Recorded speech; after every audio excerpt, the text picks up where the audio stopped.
Welcome to Sam Outside. I'm Sam and I'm outside. Believe it or not, this is part of my workday. Yeah, I've got a couple programs that I'm responsible for as a program director at an outdoor education facility. And, one of those responsibilities is making sure that the trails that we do forest ecology hikes on with guests, that those trails are safe and ready to be used. So, taking a look at the little trail markers, making sure that whether my group is going clockwise or counterclockwise around the lake, that it's easy to navigate. Some of our staff are a little more familiar with the trails than others, and making sure that there's nothing on the trails that I can manage or that I can mark and offer our facilities team come out, use the chainsaw, and actually just getting an assessment as well as the overall health of the forest. And if we do have any signs or plaques describing what it is that people are passing by, information grams, if you will, that those things are still available and accurate, things like that. So while I'm out here in nature, making sure that the trails are ready for use and that the forest is in a nice state, so making sure that trail markers are there, I get to navigate my way around with a different sense of purpose. My intention can have focus in so many different aspects. I'm here to do work and I know what I'm looking for, but while I'm at it, my experience and my comfort allows me to also be processing other bits of information that I'm seeing.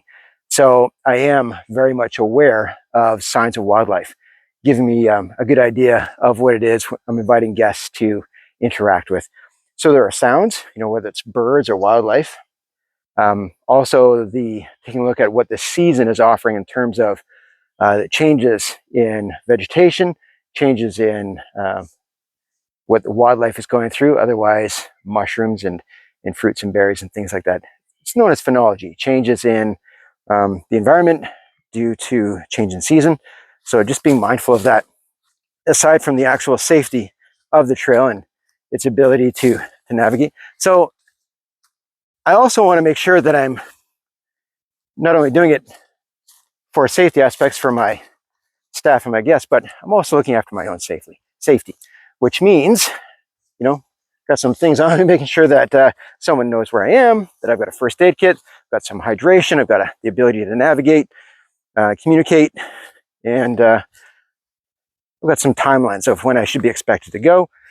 So just those little bits of information. I'm not out here totally alone, right? Someone will notice if I'm not back in time and they'll know what to do, right? So, or they'll be able to get in touch with me in more than one way. So now that I know that my safety is looked after while I'm out here and making sure that the trail and forest is safe to visit, I want to also be intentional about my own level of activity. Am I hydrated? Am I going to do something that's beyond my physical capabilities, right? I'm going to be stressing myself out. So that not only is how I navigate the terrain, but so maybe pace.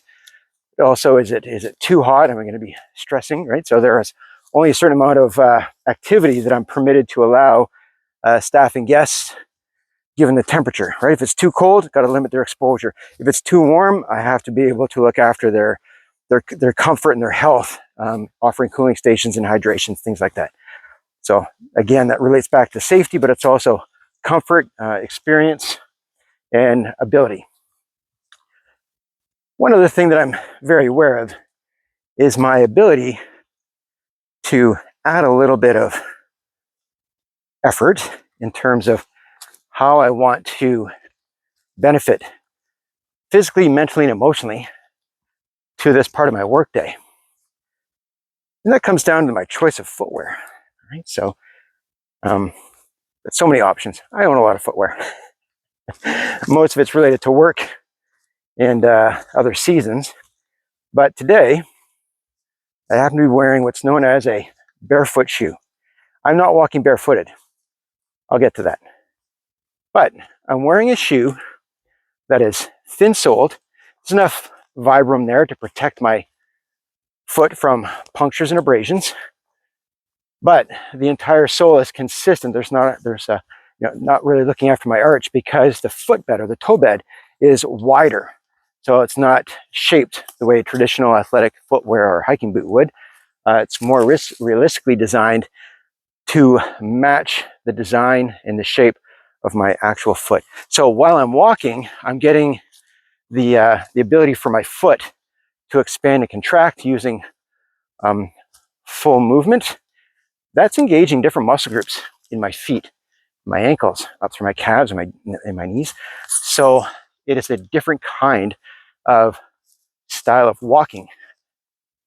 And there's a little bit of confusion as to, am I barefoot walking or am I walking barefoot? I intend on walking barefoot. That is, without protection. I'm just going to use my bare skin on the ground because it's a relatively safe, comfortable landscape. And there are so many benefits to earthing, otherwise known as grounding. But earthing, putting skin in contact with the earth itself, has so many benefits in terms of what it does to our body's own electrical processes. So when I can, as often as I can, for as long as I can, I want to expose my skin to the electric rhythms of our planet, the Earth. So if I'm out here walking, and that's my intention, then I'll keep walking when it's safe to do so, given the terrain, giving the time that I'm allotted. Now, obviously, I'm looking at what's about to be the next couple moments of my hike, and maybe this isn't the best option for me to be walking or navigating in my bare feet. I'm going to lose some traction, so I do appreciate the need for that traction. And what I'm also aware of is that at the bottom of this rocky terrain is a beaver pond, and I know that there's a little bit of flowing water at the bottom, and although it's cooling and refreshing, right?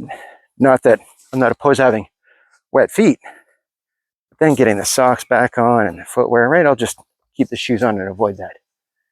So, a lot of good nature moments out here. Mostly squirrels and chipmunks. Late summer, early fall. Acorns are plentiful. Many of the coniferous trees are ready to harden off their cones.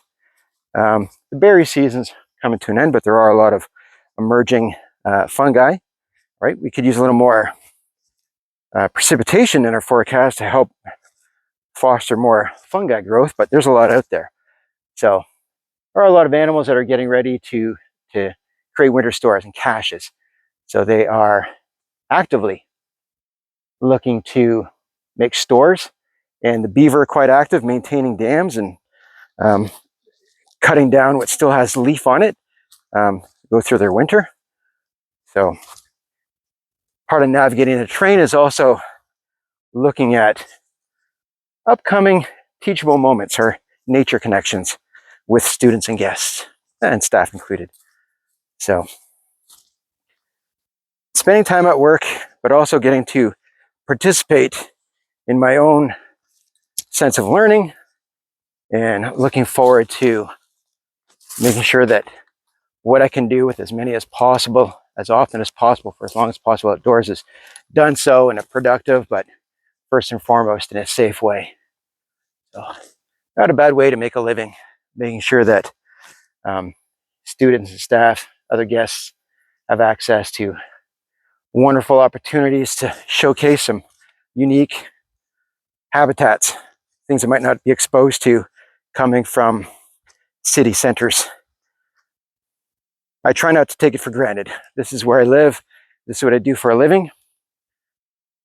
But the whole point is to try and foster as many lovers of nature as possible so I can create stewards of this land for when I'm no longer able to continue to share and love and appreciate these spaces.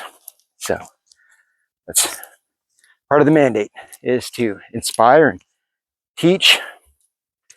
And sometimes you have to unlearn. There's a lot of misinformation that kids have about what animals actually do in the forest, and all the connections and interactions between all the different parts. So a lot of what I do in this natural landscape is start with the fundamentals of, basic food chains and food webs, predator and prey relationships, plant identification, animal tracking, right?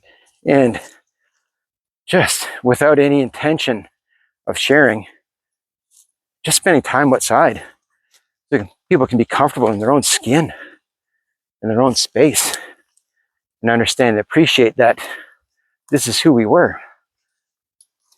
So part of this journey that I'm on in this landscape is to make sure that these trails are safe to pass, and that basically guide someone through blindfolded if they needed them to be.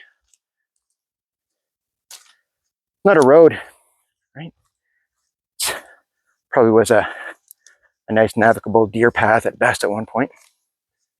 But been sharing my life on this property with this organization for a number of years. I know what I should find and where I should find it, but nature always surprises. Right? It's ever changing.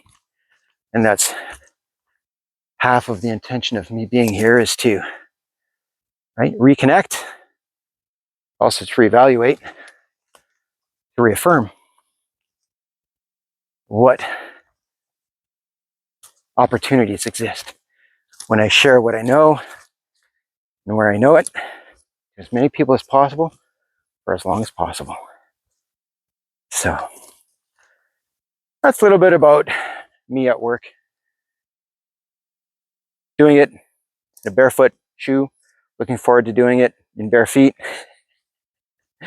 in a safe way, in a safe space, connecting with the land, connecting with myself, so I can make better connections with others. All right. Thanks for listening. I appreciate it. Thank you for your support. I'll try and share more again soon. Talk again. Bye-bye.